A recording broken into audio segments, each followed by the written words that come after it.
We got over 30 Pro League tricks with everything ranging from troll Azami barriers that work against literally the best players in the world to meme hiding spots and Kapkan traps that shouldn't work but somehow do. This video is insanely packed, so I'm gonna try to not talk for more than like 20 seconds per trick, and I'm gonna have all of these timestamped down below if you need to click off and come back later. I also want to quickly thank Rocket because I've been working with Rocket for over a year now and I absolutely love their products. They're getting ready to launch their brand new keyboard, which is available for pre-order right now, and it's called the Vulkan 2 Mini, which is a 65% keyboard with Titan 2 switches and many other features. As always, you can use code Brah to save 10% across Rocket's entire website, and I'll leave a link down below as well as all of my setup items if you'd like to check them out. Do they know? Do they know that there's a hatch that he could go straight up? Look at this! This is not something you see every day. W7M have brought a very cheeky idea. It is a rush play. How long until it's going to go down? The gridlock, it goes out. Valk to open up with the shot A. Up first, a quick Amaru strategy that you guys can do when the bomb site is in fireplace. All you got to do is go below inside of the freezer. You can zip up. You can pretty much have any one of your friends on the rappel, but I think this is going to be especially insane if you're able to do smokes with the glass suppressor, especially with the suppressor buff. You can also drop on top of the freezer shelf and then you can zip back up if you need to. Overall, cool combo to try if you've never done it before. Pick up the pieces. Topple control is still not in their favor. A player still inside. Up next, a cool kind of wallbang spot that goes from games room into kids. You can shoot out the box and then a couple of the filing cabinets that are on top of the shelf, and it is debris, so it might look different for the attacker and defenders, but it's just kind of a random spot that I've never actually shot through before, and one that's good to know. Some of them wanted to hit the site, and that disconnect in the attack gave the opportunity. Flash round onto Pino, closing him out 4 versus 4. Kamikaze's in a particularly important position here. He's supported. The first of many Azami spots that you'll see in this video is starting with these two simple ones. The first one is on the foosball table in games room on Oregon that helps block the game room window and white stairs. If you're playing attic, there's still space for someone to do an upside down rappel and see you, so be careful of that. But this will help keep games room more secure for any defender that wants to play close or when you need to rotate around. The second spot is just right on the face of the desk rim in stock on bank. Obviously, this will help defenders hold the area for longer than normal, even when attackers start opening up the windows from terrace. Passed in the round. So the nitro cell ready to rip. There it goes. Mowgli's down. That's a single kill from it. That's more than enough. Disgusting. Up next is a quick C4 lineup to take out anyone that's by the door pushing wine on Chalet. Just prone a little bit in front of the wine bottles on the floor and put your dot in the insulation where you see mine, and you'll have a C4 that flies out of the doorway, all while you're behind cover and attackers can't see you. That attic rotation is there between that and big tower. He has a way in, but here it is. Surely this is too early. Send it. Someone in the crowd just said send it. Cameraman. It's time to go. And he sends it indeed. He finds one, finds a double. Oh my God. Cyber's gone nuts, and cameraman re-peeking the position. A flashbang to go over, shutting out JV. Flashes himself in the meanwhile. What's JV going to be able to do with this? Attempted retake now for W7M as FaZe Clan have stolen the site. What is JV going to be able to do on this retake? Can't land the shots needed against cameraman. The Amaru all too good. GDN. Another Amaru combo that we saw was the one on Oregon where Cyber and cameraman timed their pushes perfectly. Right when Cyber pushed into trophy with Twitch, the Amaru full sent it through the kid's window, and then the defenders were immediately pinched right on their own site.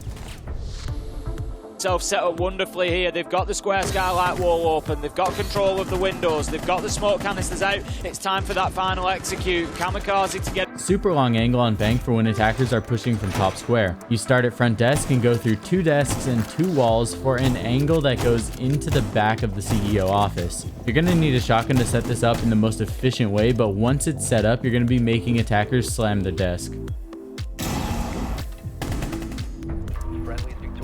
Go for another attempt at the spawn peak here. The third time they probably will be ready to take me out. Drones being spotted and taken out by the sandbox players. Declared this class of operators they term architects, who are all focused on transforming the sites and how certain defenses are played. Two easy and really sneaky default echo drone spots are next, with the first one being on theme park. Simply drive your drone to the bottom of Dragon and then place it on the west side of this yellow wrapping and jump it up. You're then gonna have a drone that is protected by the support beams on the ceiling, all while it can see the doorway of the control room. Number 2 is in stock on bank, where you can actually get your echo drone up inside of the gap that's around the perimeter of the ceiling in here. If you do this on the south side towards the corner, you can actually even see slightly outside of the windows. But if you want to keep the echo drone more hidden, just jump it up right in front of the windows, and then you're going to be able to see any attackers that are trying to make a push, and the odds of them actually seeing this drone are pretty much 0. Try something new. See if W7M, see if they falter. Now, next up, we're taking advantage of how echo drones can stay outside for 10 seconds, and you can just simply leave your drone peeping out of this kitchen cooking drone hole, and you have a pretty good view of things that are going on around the south. But a really sick way that you can do this to evolve it is you can actually drive your drone outside of the drone hole, and as soon as you clear the edge, you can actually jump the drone outside, which is something a lot of people don't realize you can do. When you do this, you can see the south side of Christmas Market spawn, which is probably the most common spot to spawn peek on this entire map, and this brings out a whole new strategy with so many different options. W7M, though, will begin their roam clear over on the other side of the map instead, taking the path of least resistance. Wow. What a setup here from FaZe. That Azami Kiba barrier. Oh my god. Thread that needle, Cyber. Next up is the really awesome Azami setup in small tower that looks really frustrating to play against. By placing these two Azami barriers, you can create some pretty nasty angles that go all the way to the window and the door entrances. As you can tell from the Pro League clip, it worked really well. Only note here is to make sure that you place the left Azami barrier high enough on that water crate box thing, or else you're not going to have this nice 90-degree angle that goes over the edge. If you place it too low, it's going to be cut off. It's risky. How aware are they of that location? It could just be a spray through, but they need to stack themselves up. X set, the pressure on the hatch itself, the bounce around the corner. They're trying to remove any player that's close. There it is, misses the foot. There's the catch onto one. There's the second. There's Spoit with the triplets! Spoit playing in the get-through spot, gets in there. One more for Spoit! To try and get the diffuser down, or it's drop the hatch and try and get it down that way. But Crying, he's going to come in with a second entry in a row. It's Kamikaze that's going to go down, and the Psycho play could be a linchpin for this round and which way it goes. G2 and just really couldn't quite show what we knew he was made of. Leon, That's your book. I mean, at this point now, the real question comes in on how fast can Rogue shut him down. Two quick rat spots that probably shouldn't ever work, but they somehow do, with the first just being in between the cases in trophy room. I'm not sure if the attackers simply didn't drone it out, but it is a pretty dark spot. I could definitely see this working in a situation where attackers took way too long to clear the top 4 and they're all just funneling through here. So I mean, something to keep in mind. The second one is on bank, and we've seen this one before, but this one does make a little bit more sense than the last one because bank is such a huge map with so many areas that you need to drone that simply proning between the CEO chair and the desk actually leaves you like pretty decently covered even when attackers drone, because unless they physically drive the drone back behind that desk, you can be pretty difficult to see when you're wedged in here. Someone going close around the corner there. Massively stepped up throughout this tournament up to this point. And there's Spoit! I talk about his mouse down, but you got to pay attention to the rest of him. Rebuilds the door and sort of says no entry. Now, next up is the runout that Spoit did on Oregon, and it came from knowing the common spots to drone from when you're attacking. So when he saw a drone come from underneath the door in Master, he was able to impact the door and run out for a free kill. Playing Azami here also really helped him because he was able to immediately block off the door and safely rotate out. Blow. Nobody has been able to thread more than 2 rounds in a row in this map, obviously. The invisible bulletproof cam on Chalet is next, and it's going to be inside of the dining room right inside of the planter. You can actually place this more on one side or the other depending on what types of lines of sight that you want to have more visibility for, and once it's placed, it'll most likely go the entire round without being destroyed. Now, sitting pretty on the site, waiting for these W7M players to make their move. They've only got 2 rifles on W7M. Killing game. This is the best way to get on top of the skylight on bank, and from here you can get angles that go so far down main stairs that it's really awkward to try to fight back from defenders here. Obviously, it's really good for cutting off anybody that's trying to go for flank coming up from the bottom too. Instead, like he did the last time on this bomb site, he also found 2 kills. Probably one of the coolest Electroclaw spots that I've seen on Clubhouse is next, and it's a laxing spot that's behind the exit sign in hallway. This exit sign isn't bulletproof, but it does a great job at keeping it invisible, all while this electrifies the construction wall, and it's completely immune to Cali.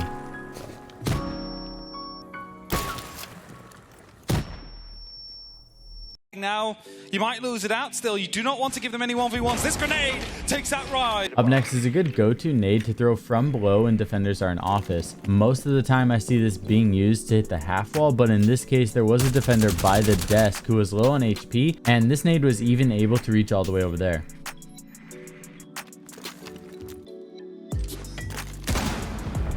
Phase were just a little bit slow last time. Look at this one, Brian. This is absolutely disgusting. He might just get his man here. The Finker's coming around. It's a freebie. It's Leon taking down Cyber.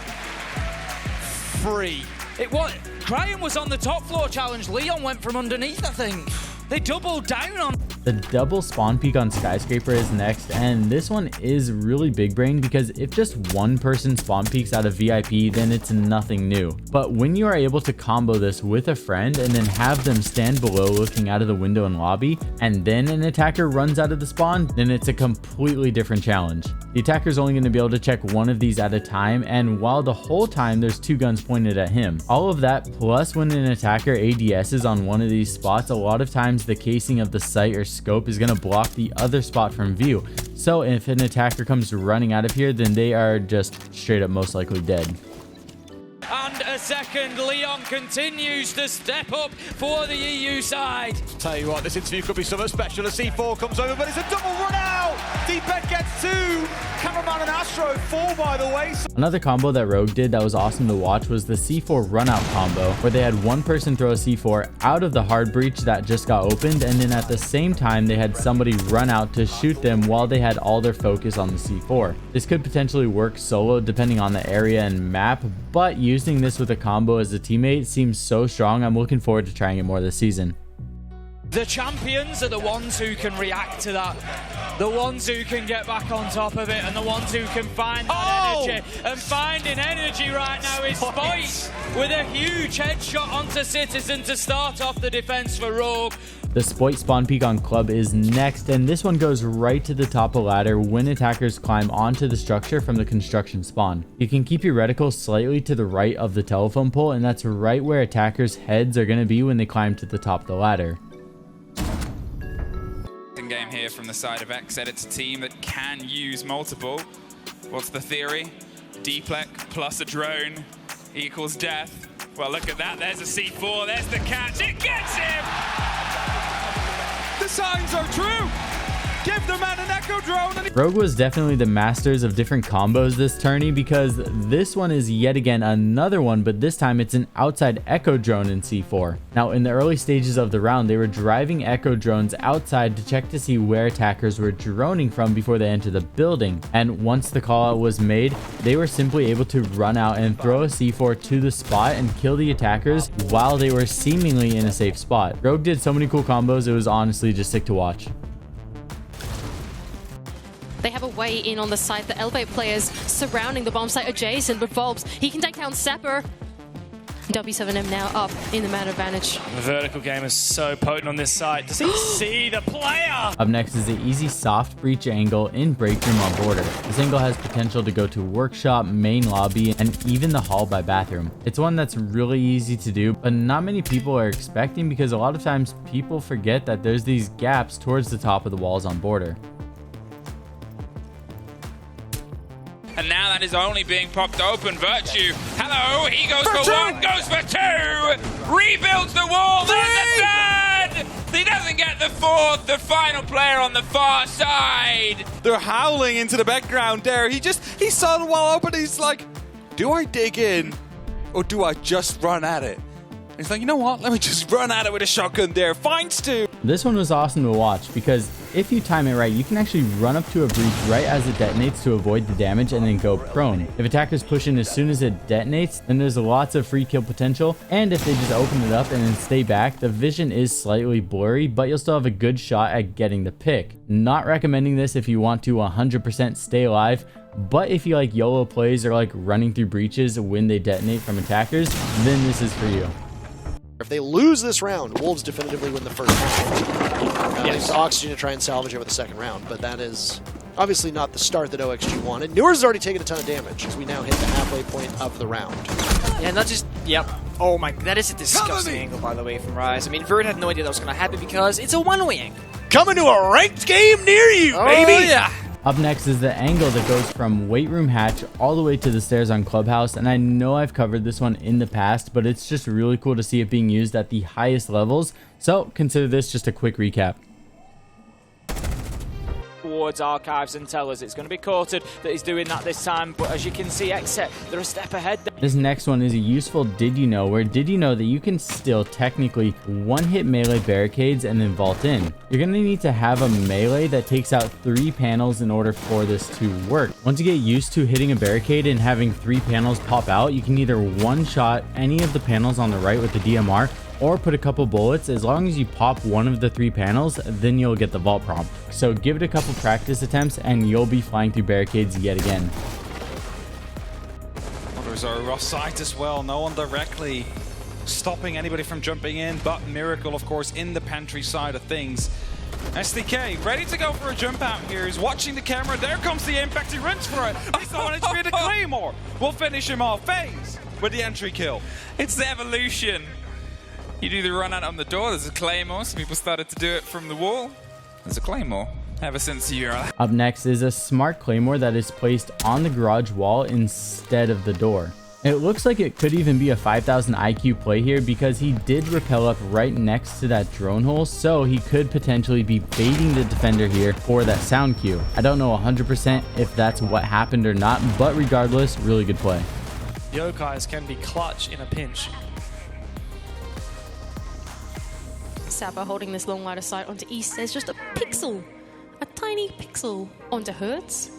Also holding on to the same, a bit of a... Heading to border, we have this Azami barrier spawn peak from top east stairs. This Azami barrier completely blocks the view of the doorway and creates this angle that goes out of the window right into the common paths that attackers take in order to get to the map. Looking to open up. The grenade will come above the actual wall. That means that the exothermic will follow the snipe of the actual nitro. Back on theme park, we have the precise C4 lineup to hit anybody that's trying to get the throne room wall open from maintenance. Now, in the Pro League game, it actually got stuck on this tiny piece of debris that was still attached, so slight miscalculation from him there. But if the top wall is fully destroyed, then this C4 will fly through perfectly every single time. The aggressive positioning of Spoit around box. Spirits. Is he going to try something quick, or is he just hoping that he drifts to a position he can pre-fire? The pings are coming through. He might be able to knock a couple of these boards out. There's the drift, but it's a grenade and a second for Spirits. A bit of a missed moment there from the side of Rogue. Leon tries to control the SMG at a range that is far from comfortable, but here, and I hate to say it, it's another full burst. Up next is another simple angle that actually really surprised me because I didn't know about it yet. Now, when you're in dining, you can actually vault up on top of the table and find a new vault prompt that's over the wine bottle that's on the table and get on top of the boxes to have an angle that goes over the reinforced walls all the way to anybody that's on the staircase.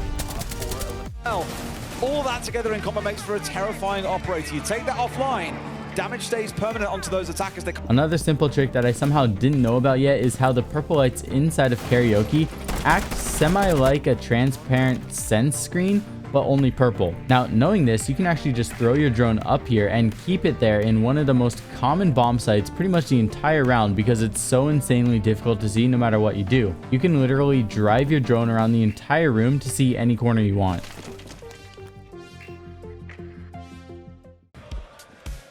We might just, well, we are.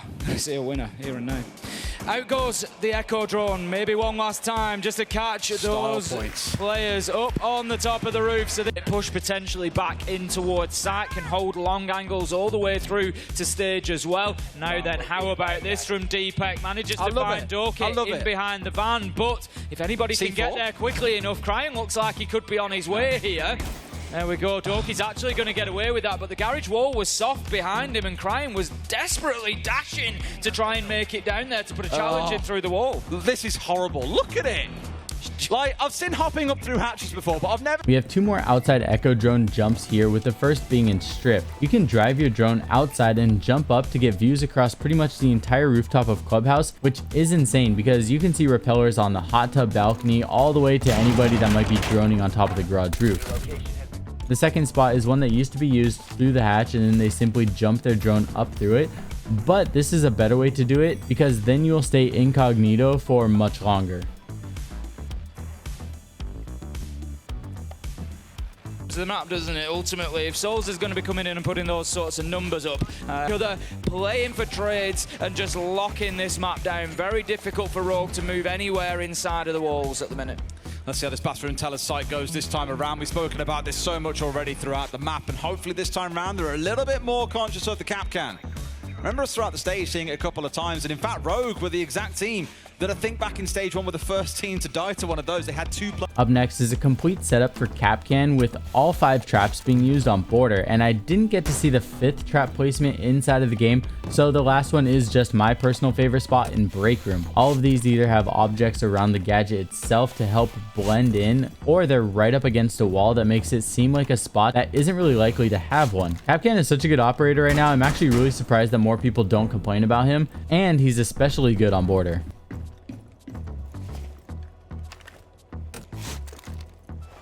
That whistle previously. Hang on a second, look at this! The Candela thrown in through the drone, that's going to blind anyone playing in bathroom. Funnily enough, there's nobody in there! Oh no! The plant's going down! Hang on a second, you just never see this! What a plant next to the vending machine! Is this year 1? What a play from NIP! Thankfully, for Xset, they managed to stay alive. All 5 players still up, and now it's up to NIP in the close plant to lock them down. But this is just such a tough post line to win. 3 players on the rappel. The glass is up, the defuse. Oh it starts to go up, but Muzi's able to take him down. Can Kino stick it? Oh my god! Now, did you know that you can actually roll a Yin Candela from outside at the bottom of the crash scene stairs all the way to the bathroom? This drone hole right here is really long, but it just so happens to be the perfect distance to roll a Candela through to time with the teammate that's pushing in. Spoit, very aggressive against the role of the intel. There's cams, there's calls, there's ideas of roughly where the players are. They're looking strike. Now, it wouldn't be a Pro League Tricks video with at least 1 Valcam spot, so here's this really sneaky one that's attached underneath of the light and fireplace on Chalet. The second one we briefly saw, and it was upstairs against the wood support beam, which is also nice and it does blend in, but the one underneath the light is definitely my favorite. That's going to be it for today. If you guys are still watching, then thank you guys all so much. I really appreciate you, and until next time, peace.